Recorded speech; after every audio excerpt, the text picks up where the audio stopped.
आइए हम पढ़ते हैं वास्तविक संख्या रियल नंबर्स। क्या बोलिए आप लोग? अब देखिए इसके जो पार्ट हैं, नेचुरल नंबर जिसे हम क्या कहते हैं? प्राकृतिक संख्या। क्या कहते हैं? इसे गिनती की भी संख्या कहते हैं, जिस जो स्टार्ट होता है क्या जिससे? 1 2 3 4 5। इससे ऊपर क्या होता है? हम मान लेते हैं होल नंबर, जिसे हम क्या कहते हैं? पूर्ण संख्या। क्या कहते हैं? क्या चीज से स्टार्ट होता है ये? 0 से। 0 1 2 3 4। और हम आते हैं इससे ऊपर बढ़ते हैं तो सामने क्या है?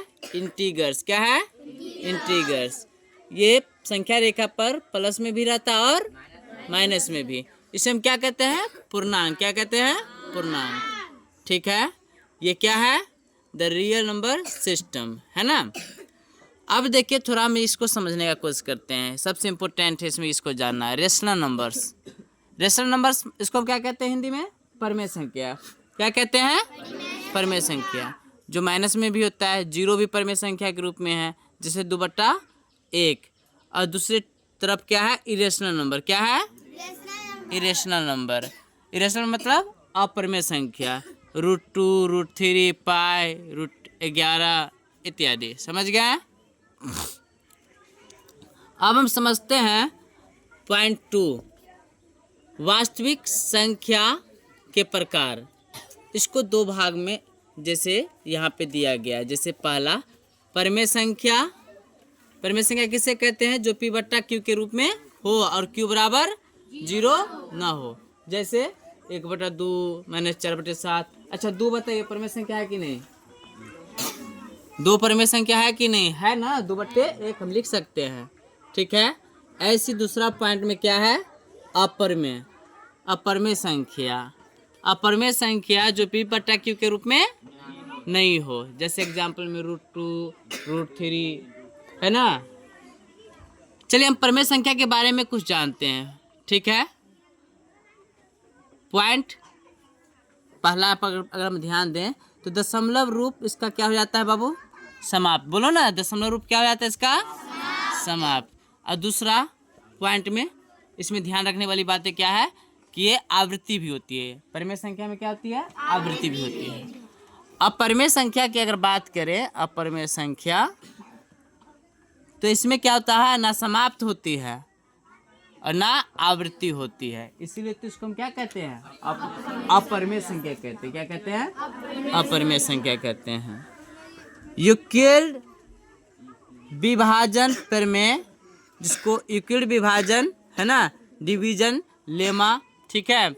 आइए थ्योरी को हम जानते हैं, थ्योरम को जानते हैं। A बराबर BQ + R। क्या? फिर से बोलिएगा। A बराबर BQ + R। ठीक है। 0 बड़ा या बराबर R बड़ा B होता है। ठीक है। चलिए अब मान लेते हैं एग्जाम्पल के रूप में हमने लिखा है यहाँ पर 35। कितना दिया? 35। तो हम 5 छक्के 30 होता है +5। हम जब भागा देते हैं तो हमको इस प्रकार से आता है और उस प्रोसेस को एकदम लंबा करते हैं। जब तक 0 नहीं आता है तब तक हम रुकते नहीं हैं। ये क्या निकालने का तरीका है? HCF ज्ञात करने का तरीका है ना। चलिए हम अब थोड़ा सा इसको समझने का प्रयास करते हैं। 35 है। क्या है? 35। इसको क्या कहते हैं? डिवाइडेड भी कहते हैं। इसको क्या कहते हैं हिंदी में? भाज्य बराबर भाजक गुने भागफल जोड़ शेषफल। तो ये क्या हो गया? भाज्य हो गया। भाज्य बराबर भाजक गुने भागफल। अब ये 5 यहाँ पे क्या हो गया बताइए तो? ये डिवाइजर है, इसको हम क्या कहेंगे? B से डिनोट करते हैं। क्या कहेंगे? भाजक। क्या कहेंगे? भाजक। और ये 6 क्या हो गया? भागफल। क्या हो गया? इसको क्वाइटेंट Q से डिनोट करते हैं। ठीक है। और ये 5 क्या है? शेषफल, जिसको हम रिमाइंडर कहते हैं, r से डिनोट करते हैं। तो A भाज, ठीक, B डिवाइजर, है ना, भाजक, और Q भागफल, Q भागफल, और R शेषफल। इतना ध्यान रखना है। नोट, इसका प्रयोग किसका? इसका प्रयोग क्या चीज़ में हम करते हैं? HCF। क्या चीज़? HCF। HCF यानी महत्तम समापवर्तक निकालने में करते हैं। ठीक है, आइए अब हम समझते हैं चौथे पॉइंट को। चौथा पॉइंट क्या है? HCF निकालने की विधि। स्टेप बाय स्टेप समझते हैं। बड़ी संख्या को छोटी संख्या से क्या देते हैं? बोलिए, भाग दे। फिर क्या? शेष ले। क्या है? प्रक्रिया को दोहराए। फिर क्या है? जब शेष 0 हो जाता है तो वही इधर जो है वहीं पर क्या है, इस सेट जो आता है वो क्या हो जाता है? HCF मतलब महत्तम समापवर्तक होता है। मौसम आपका वही हो जाता है। नोट में ध्यान देने वाली बात है,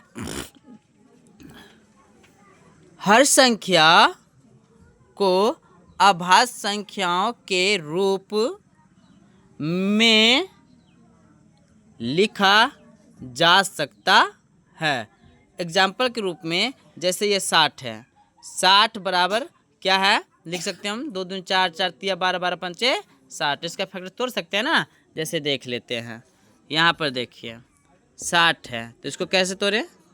2 से लगाते, 2 तिया 6, फिर 2 15, फिर 3 बच्चे 15, तो 2 गुने 2 गुने 3 गुने 5 आ गया कि नहीं? चलिए आइए,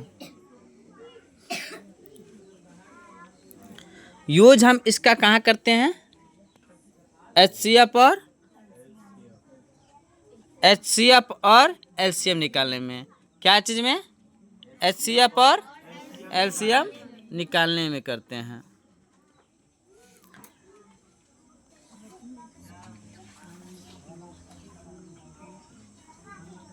आइए हम 5वां पॉइंट पे ध्यान देते हैं। HCF और LCM। HCF का मतलब highest common factor.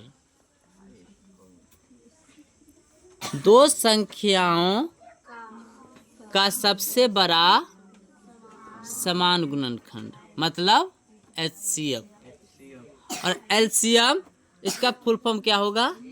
Least common multiply, सबसे छोटा समान गुणज। सूत्र आइए हम जानने की कोशिश करते हैं।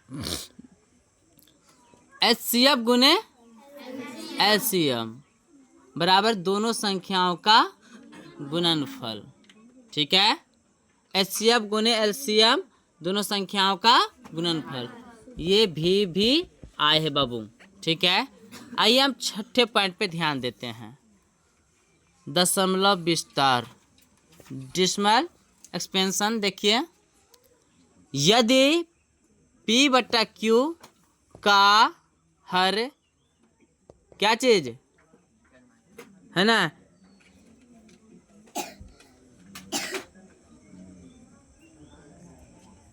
डिनोमिनेटर में हो, अगर हर यानी डिनोमिनेटर में हो किसके फॉर्म में? 2 पर प्रति पावर n और 5 पर प्रति पावर किसके रूप में? m के रूप में हो। ठीक है, तो हम कहते हैं ना कि ये शांत है, और नहीं रहता है तो हम क्या कहते हैं? अशांत है। ठीक है, तो सीधे। और दूसरा पॉइंट इसमें ध्यान देना कि दशमलव क्या हो जाएगा? समाप्त होगा। ये 2 पर प्रति पावर n और 5 पर प्रति पावर m होगा तो दशमलव प्रसार स्वाभाविक है, आगे नहीं बढ़ेगा। वो क्या हो जाएगी?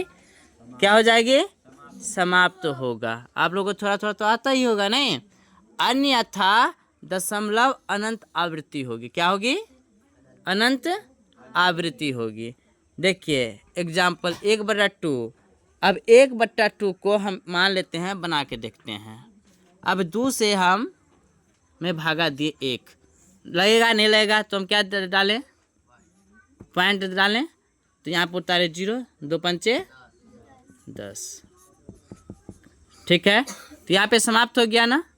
ठीक, अब यहाँ पे 1/2 था ना, 2 पर प्रति पावर n 2 के फॉर्म में है ना, समाप्त हो गया। वही 1/3 के फॉर्म में आएगी तो हम उसको बार बार करेंगे तो वही 1 के आ जाएगा, है ना, वो समाप्त नहीं होता है। तो इसलिए उसको क्या कह दिया है?